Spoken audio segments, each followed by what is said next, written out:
Good morning to all of you.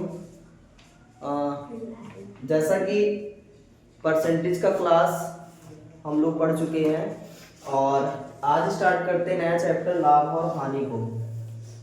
तो video को देखिएगा, अच्छे से समझिएगा और अगर लगे कि हेल्पफुल है मेरी वीडियो तो सपोर्ट करिएगा और अपने फ्रेंडों में शेयर करिएगा और कमेंट करके बताइएगा कि हाँ वीडियो कैसा लगा, क्या समझ में आया, क्या नहीं समझ में आया, ताकि उसी के हिसाब से आगे हम वीडियो को बना सकें। ठीक है, तो स्टार्टअप करते हैं लाभ और हानि का। तो लाभ और हानि में कुछ पॉइंट्स हैं, उनको मैं पहले बता दूं, पहले आप जान लो कि क्या क्या ऐसे पॉइंट्स हैं जिनको जाना जाना चाहिए जिससे हम आगे सवाल को लगा सकें। तो पहला पॉइंट्स है नंबर एक को बोलते हैं क्रय मूल्य। क्या बोलते हैं? क्रय मूल्य, जिसे इंग्लिश में बोलते हैं cost price. Cost price means CP. दूसरा है विक्रय मूल्य, जिसे बोलते हैं selling price. Selling price means SP.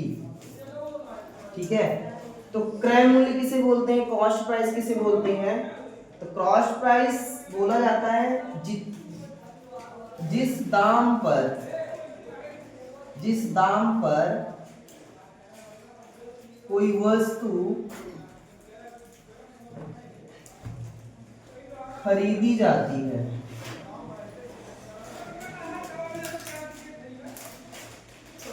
मतलब जितने रुपए में कोई वस्तु खरीदी जाएगी वही उसकी कॉस्ट प्राइस कहलाएगी।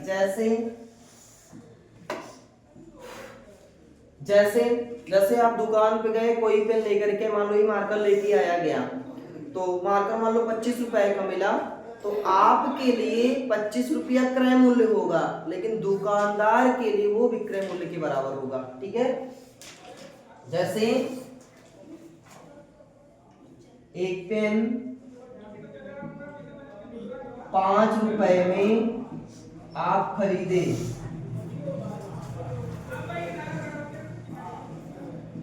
तो सीपी कितना होगा? 5 रुपए। ठीक है, सेम ऐसे जिस मूल्य पर या जिस दाम पर कोई वस्तु बेची जाती है,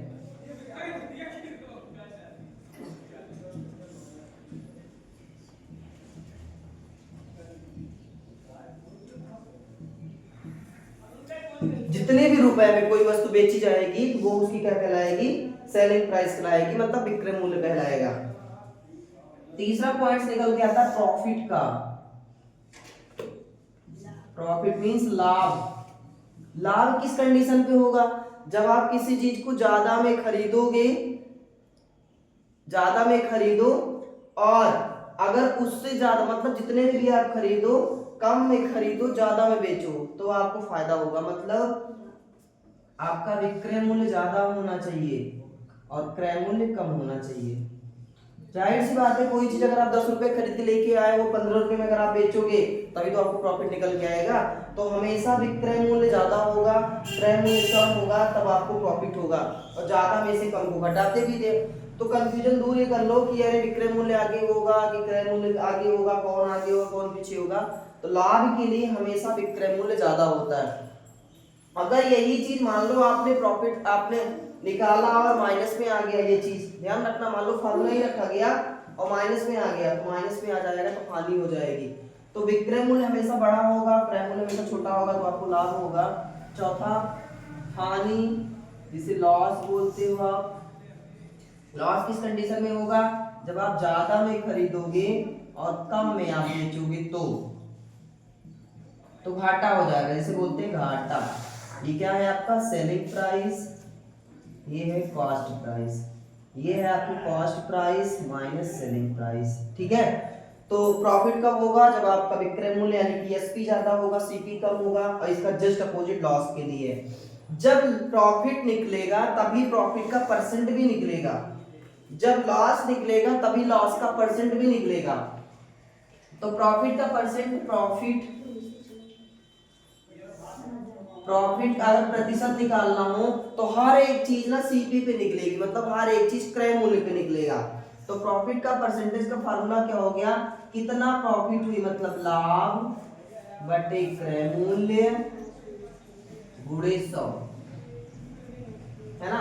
ऐसे ही लॉस का प्रतिशत निकालेंगे मतलब हानि का, तो क्या हो जाएगा हानि बटे क्रय मूल्य गुणे 100, ठीक है। ये परसेंट, ये आपका फार्मूला हो गया। एक फार्मूला और है, जैसे मान लो आपको क्रय मूल्य दिया गया हो, हानि दिया गया और विक्रय मूल्य पूछे या कुछ भी दिया हो, तो विक्रय मूल्य बराबर क्रय मूल्य 100, ठीक है, प्लस लाभ है तो प्लस, हानि है तो माइनस।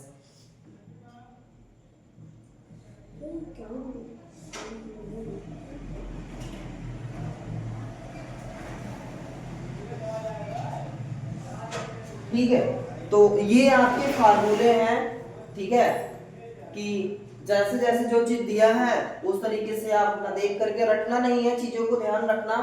विक्रय मूल्य क्या होता है, जितने रुपए में कोई वस्तु बेची जाती है। क्रय मूल्य जितने में कोई वस्तु खरीदी जाती है। हानि कब होगा, जब आपका क्रय मूल्य ज्यादा होगा। लाभ कब होगा, जब आपका विक्रय मूल्य ज्यादा होगा। प्रॉफिट हुआ है, क्या सुनना, प्रॉफिट हुआ है तभी प्रॉफिट का परसेंट निकलेगा, लॉस हुआ है तभी लॉस का परसेंट निकलेगा, ठीक है। तो इसका स्क्रीनशॉट ले लो और फिर अब हम क्वेश्चन की तरफ चलते हैं कि क्वेश्चन को लगाते हैं तो समझ में आएगा।